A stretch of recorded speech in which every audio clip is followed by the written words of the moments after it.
What's the tea, honeybee? Right then, Earthrise, where we at? Where's it gone? Missed it. Pretty good though, right? Pretty good spread. Lots of old school dudes getting their quintessential modern moment. Plenty of chances for those videos I make where I'm like, oh, here's the old one. Here's a mid-period one. Here's the latest one that's already gone from shelves. You know, my job. So with that in mind, might muck about and do Runamuck and Runabout.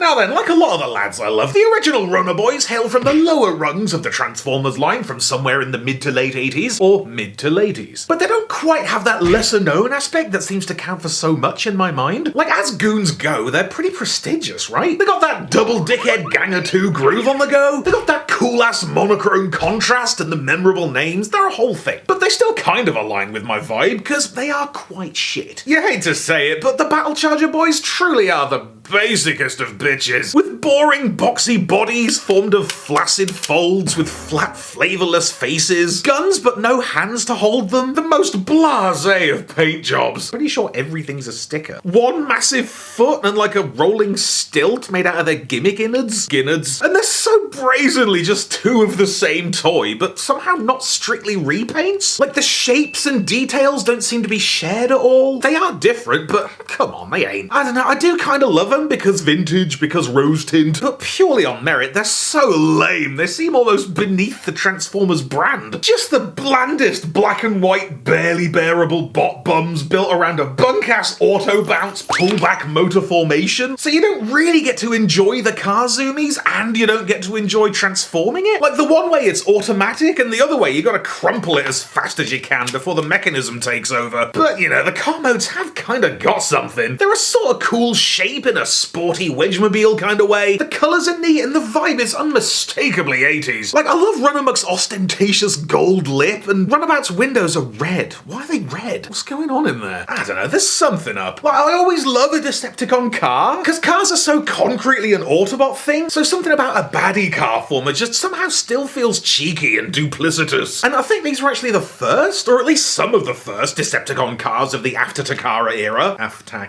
and they do not wear it well. Not that we can strictly expect them to replicate the iconic impact of the original Autobot waves, but lads, come on, look at them. This was the year Ultra Magnus came out. Raise your game.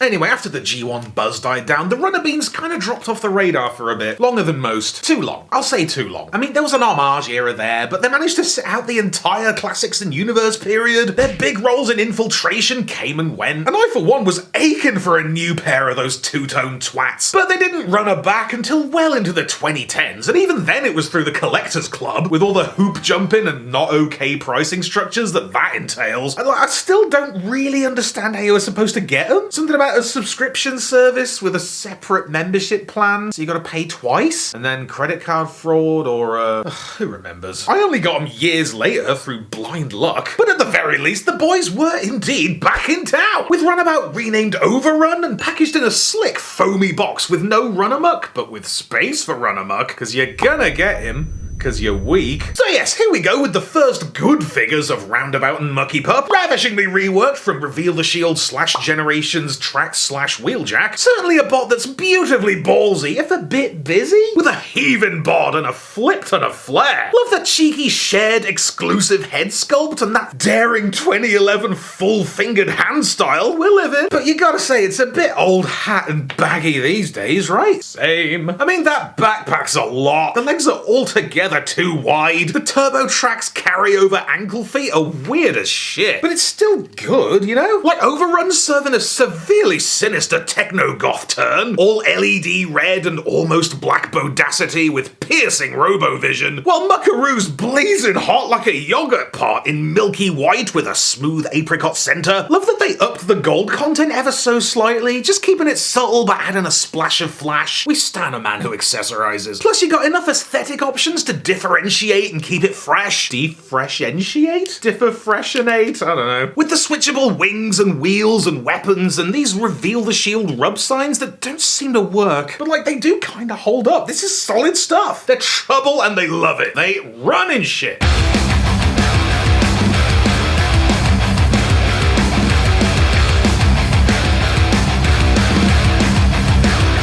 Oh, that transformation is primo early generations performance. There's enough going on to keep it involving. You got the auto shoulders and the dramatic head reveal. Kind of missed that. And the camos are just so badass, man. These are some proper hardcore muscle car meat boys, tricked out with sick nasty spoilers and banging body kits. Definitely makes all that bot mode baggage work. And the colours, man, they're just captivating. Like, you got Runamuck straight radiating in this pearlescent white with grandiose gold trim and all the orange contained within. An overrun?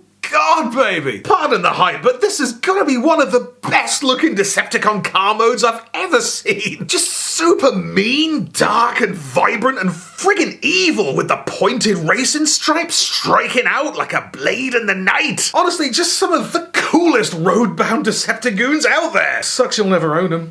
Anyway, after that wildly esoteric performance, Runabout and Runamuck done another runner again for almost a decade, until finally climbing out of their weird bloke hovel and actually hitting some shelves for Earthrise, with a certain mucky boy scooping a Hasbro fan poll and his running mate hitching a ride on the easy repaint train. Yes, mate, welcome to the now and the runny boys it brings us, and boy are they the runniest they've ever been. What does that mean? Now, I'm not going to sit here like these are the greatest glow-up. Actually, almost unbelievably unremarkable, or unbelievably run-remarkable. But I don't know, it's just nice that they got another shot, by popular demand, no less, with an original dedicated design just for the lads. I mean, there's possibly some shared engineering on the go with Wheeljack or Sunstreaker. I don't know. I don't give a f***. But there's certainly a curiously cubey couple of cretins with big square arms and big square everything, but especially arms. Like, look at this Minecraft nonsense. All regular angles and straight line strictness with some awesomely Star Warsy surface detailing to balance out the basic body form. Bod's looking bang tidy, but it's blatantly a baby-sized dummy roof with the real one stashed away behind this bloated backpack. You know it wouldn't have looked as good. Legs are, I suppose, satisfactorily stand-onable, packing massive heels with fake-out wheels for an outstandingly indulgent G1 homage. That's so daft, but also very sturdy. Kinda can't believe they've got different head sculpts, with Muckboy rocking a mighty mouth slab and Roustabout with the bonus ridges. They really didn't have to go that hard for a fan poll toy and its retailer exclusive repaint, but they did, and we love it. Gotta say though, it seems like Runamuck got a raw deal in a couple of ways. Like, Runabout's bagged a cheeky pair of pistols for hand-holding and straight shouldering, while Runamuck's out of luck with just the one on its lonesome. Why you gotta do him like that? Kinda the same with the paint jobs. Like, Runabout's looking raw and robo-noir with the rad red laser glass, while this poor feather mucker's entirely too plain. I mean, where's the orange? He's just all white, like he's been painted in Tipex. More like Runabout and the Ghost of Runabout.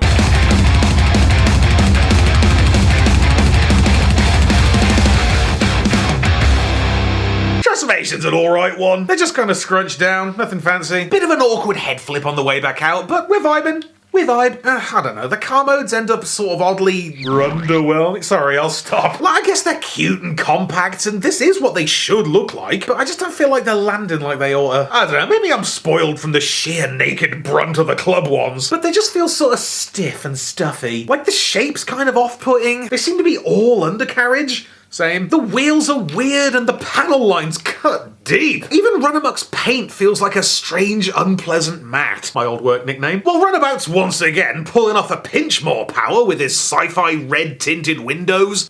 Tintos. But he barely seems to want to stay clipped together at all. And I just don't love the look of the car mode, sorry. It's like a foot without the toes. This ain't gonna run. Don't muck me about. Oh god, this is awful.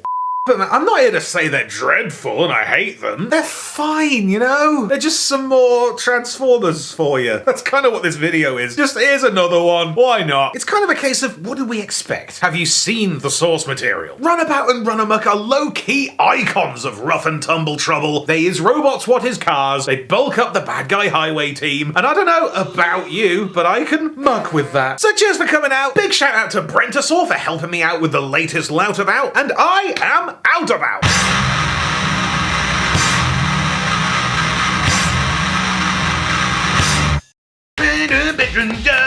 Hey, thanks for watching. Hope you liked that one. Just wanted to slam it out real quick for you. See if I could do it. Did I do it? Kinda. It got did. But big thanks this time to Francis Kernack for supporting me on Patreon. Thank you, mate. You've always been too good for me. Toodaloo, mother lovers.